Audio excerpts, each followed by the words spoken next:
Hello friends, स्वागत है आपका आपके अपने यूट्यूब चैनल एग्ज़ाम हीटर पे। आज हम पढ़ने जा रहे हैं जीडीपी। जीडीपी में जितने पॉइंट आते हैं सारे पॉइंटों को हम क्लियर करते हुए चलेंगे। तो चलिए सबसे पहले पढ़ते हैं जीडीपी। जीडीपी मतलब होता है ग्रॉस डोमेस्टिक प्रोडक्ट। इसको हिंदी में कहते हैं सकल घरेलू उत्पाद। मैं यहाँ लिख देता हूँ, हिंदी में कहते हैं इसको सकल घरेलू उत्पाद। देखिए होता क्या है जीडीपी, बहुत आसान चीज़ है। एक देश की सीमा के अंदर उत्पादित होने वाले वस्तु एवं अंतिम मूल्य, वस्तुओं का अंतिम मूल्य ग्रॉस डोमेस्टिक प्रोडक्ट, देखिए हिंदी में लिखा है ग्रॉस डोमेस्टिक प्रोडक्ट कहलाता है, यानी सकल घरेलू उत्पाद। आगे इसके बारे में समझते हैं, समझ में आ जाएगा। इसमें देश में कौन उत्पादन कर रहा है इससे मतलब नहीं है। देश की सीमा के अंदर उत्पादन करने वाले भारतीय भी हो सकते हैं या विदेशी भी हो सकते हैं, कोई भी करे, देश की सीमा के अंदर उत्पादन हो रहा है तो वो जीडीपी आएगा। जैसे देखिए एक देश है, इस देश के अंदर देश के लोग भी करेंगे और विदेशी लोग भी कुछ ना कुछ उत्पादन करेंगे। मान लीजिए विदेशी लोग अपना प्रोडक्ट उत्पादन कर रहे हैं, कोई सामान उत्पादन कर रहे हैं, और देश के लोग भी अपना सामान उत्पादन कर रहे हैं। तो एक देश की सीमा के अंदर कोई भी उत्पादन करे, देखिए यहाँ पे लिखा है देश की सीमा के अंदर उत्पादन करने वाला व्यक्ति भारतीय भी हो सकता है और विदेशी भी हो सकता है, कोई भी करे, देश की सीमा के अंदर उत्पादन जितना हो रहा है वो जीडीपी कहलाता है। एक देश की सीमा के अंदर उत्पादन होने वाली प्रत्येक वस्तु, चाहे वो देश के लोग करे चाहे वो विदेशी करे, जीडीपी कहलाती है, जीडीपी। चलते हैं आगे। GNP gross national product. Gross ने बताया सकल राष्ट्रीय उत्पाद। अब राष्ट्रीय उत्पाद क्या होता है?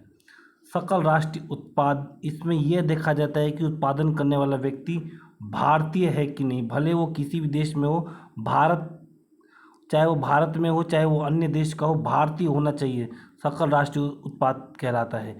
एक कोई भी व्यक्ति है, देखिए वो भारत में है तो भारतीय तो कहलाएगा ही, अगर विदेश में भी है और वो उत्पादन कर रहा है तो वो भी हमारा सकल राष्ट्रीय उत्पाद में आएगा। भारतीय होना चाहिए बस, और किसी से कोई मतलब नहीं, वो भारतीय होना चाहिए बस। वो उत्पादन कर रहा है वो सकल राष्ट्रीय उत्पाद कहलाता है। चलते हैं आगे पॉइंट पे। मूल्यह्रास।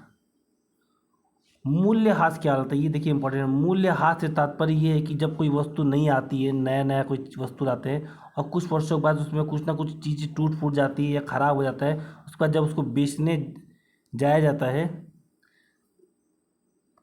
जब उसको बेचने के लिए हम जाते हैं, कोई चीज़ टूट फूट जाती है उसके बाद ख़राब हो जाती है, उसके बाद बेचने जाया जाता है तो उसका मूल्य कम हो जाता है, और इस टूट फूट को ही मूल्यह्रास कहते हैं। यानी कि एक वस्तु नहीं है, कोई वस्तु नहीं है, उस कुछ साल बाद उसमें कुछ ना कुछ टूट फूट जाएगा, उसके बाद उसका जो लास्ट में मूल्य बचेगा, अंतिम मूल्य, अंतिम मूल्य, वो तो हमारा जीडीपी कहलाएगा, शुरू में हमने पढ़ा है।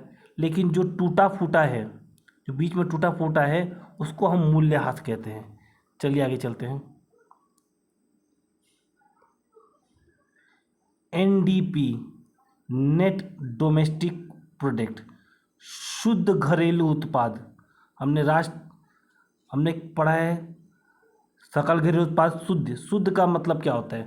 शुद्ध घरेलू उत्पाद, जब सकल घरेलू उत्पाद जीडीपी जीडीपी में से मूल्यह्रास को घटाया जाता है।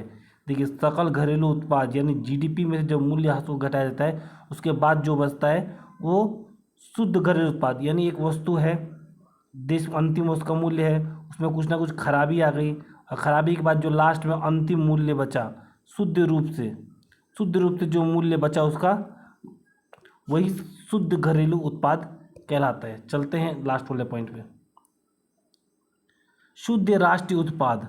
देखिए सकल राष्ट्रीय उत्पाद में से मूल्यह्रास घटाने के बाद जो बचता है उसे हम शुद्ध राष्ट्रीय उत्पाद कहते हैं। एक देश, एक व्यक्ति भारतीय ने कहीं उत्पादन किया, कुछ ना कुछ उत्पादन किया, लेकिन कुछ वो दिन बाद उसमें टूट फूट गया, उसका अंतिम मूल्य जो शुद्ध रूप से हमें उत्पादन में प्राप्त हुआ, शुद्ध जो प्राप्त हुआ, वही शुद्ध राष्ट्रीय उत्पाद होता है। चलिए लास्ट पॉइंट पे चलते हैं।